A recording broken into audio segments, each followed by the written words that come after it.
So how do you feel looking at this giant, this magnificent brute standing over what is essentially a normal human child, and knowing that realistically he could reach out and squish it in the blink of an eye, but also knowing that the people in charge won't ever let that happen because they consider the well-being of the one so much more precious than the other, to the point, in fact, they're willing to let die or actively kill the one they consider to be less precious. It's a really unfortunate situation that we found ourselves in, but enough about Harambe. Let's look at these Gigas buffs. So the first one is to your down forward 4, which is a standard mid poke that you have with the character. It has one more frame of advantage on counter hit, and the opponent is going to be closer on counter hit. It used to be +8 and it's now -9. This change is completely unimportant. You could have snuck it into the game and I don't think anybody would have noticed for a couple of years. But the reason it's in the list, I think, is because it enables the second change, which is much more important and to the same string. So this is down for 1+2. You can see that it's not natural, but it's been turned into an NCC. So it's now natural on counter hit, 44 damage and +5, which is really good. This is not a change that Gigas players were looking for. It wasn't on anybody's wish list, but it's actually pretty cool. Down forward for 1+2 is already a good string because it's mid and the extension is +1 on block, and anything that's plus on block is very good in this game, especially if it's mid. So it's pretty cool. You can use this, throw the string out the same way you would normally, and now every once in a while you're going to get a random counter hit and it's going to lead to just a package of more advantage and a bunch of guaranteed damage. I don't think you're going to actively use this move as like a counter hit tool that you set up.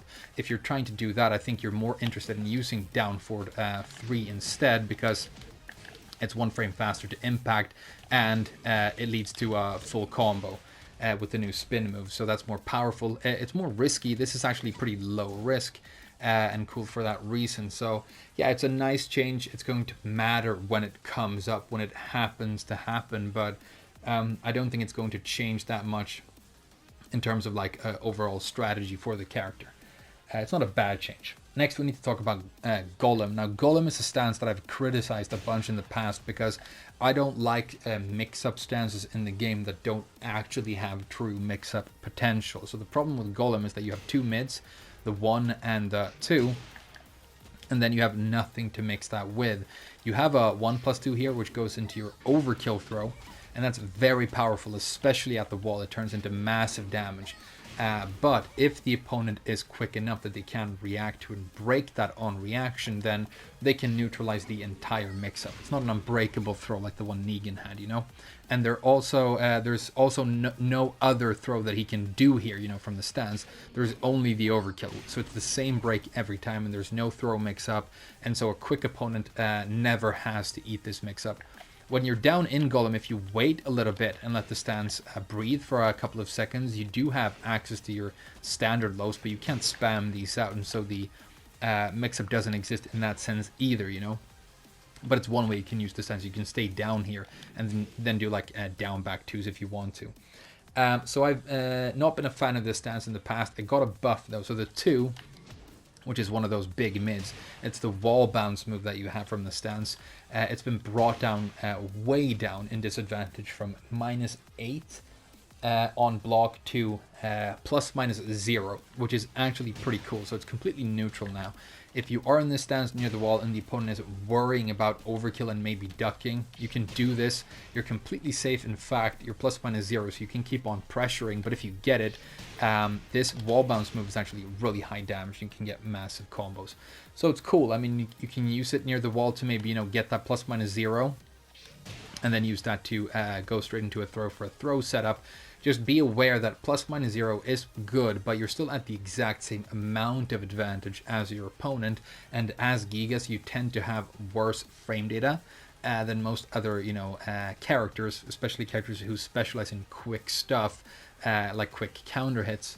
So don't be too crazy. If the opponent knows the situation well, if they're aware of the situation, then you can actually expose yourself to danger and counter hits and magic force if you get too happy about pressing buttons after this. But plus minus 0 is cool. I think the way to make this stance really good and really give Gigas something really dangerous here would be to push this move all the way to advantage on block, because advantage on block is not somewhere you want to end up, and now you have a true incentive to worry about that move.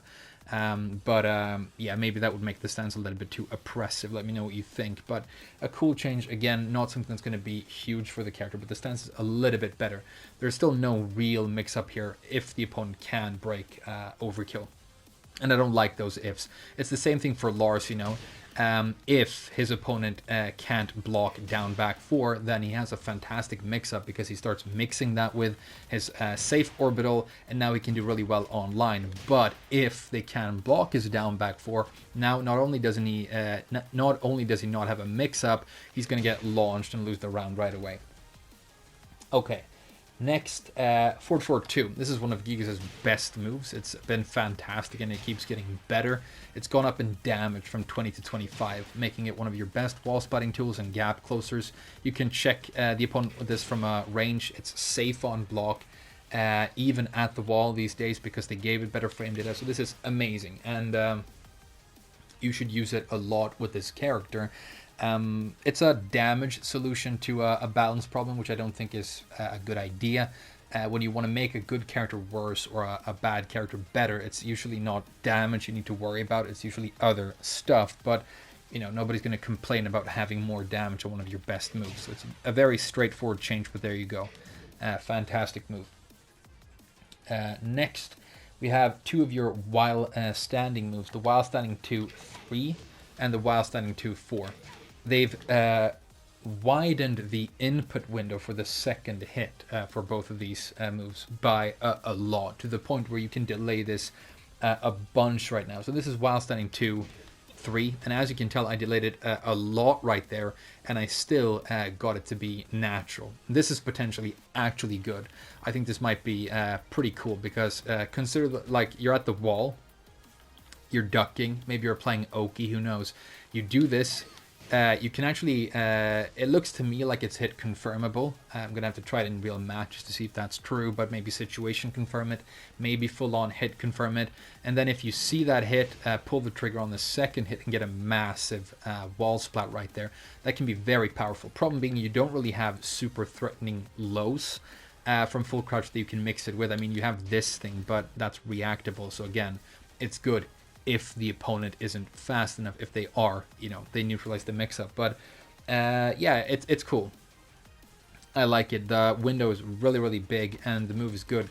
The fact that, you know, normally it's, if we have her block it here, you can tell that's minus 13. It adds a lot of safety to the string, that you can actually give yourself that delay and check if it's going to hit before you finish it. So it is good. And it's also, you know, one of his while-standing punishers.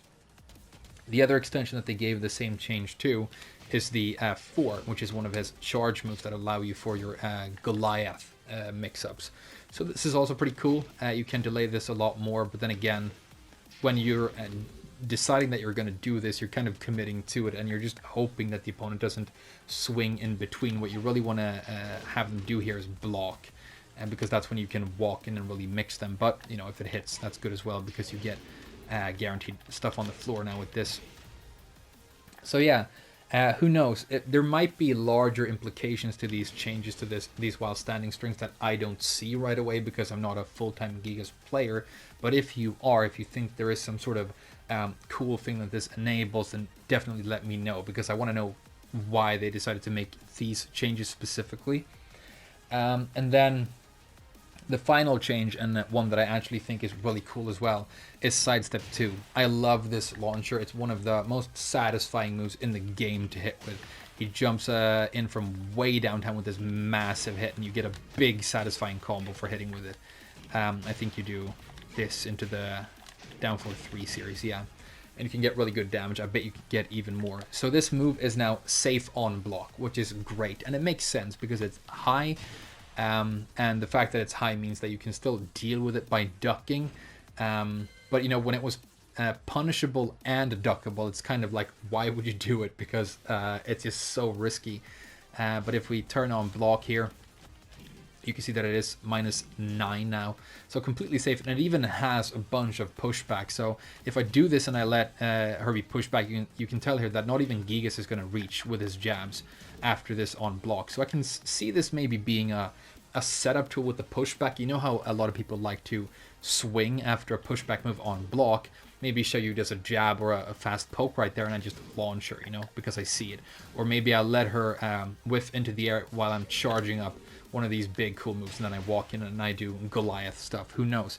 I think this might be really cool. It makes the move so much more useful because you can just try it now, and when it hits, it's going to be really great. You can tell that it has homing properties as well. So yeah, it's a cool move. It's a satisfying move to use, and I think it is going to see a lot more experimentation now that it's been made safe on block. That is the final change. So what are my conclusions? Well, we looked at Eliza in my last video. She only had 3 changes, but I think her changes were much more significant. I think they helped the character in a much bigger way than these changes are going to help Gigas. He got better, but I don't think he got better in a massive way. I think there is some nice quality of life stuff in here.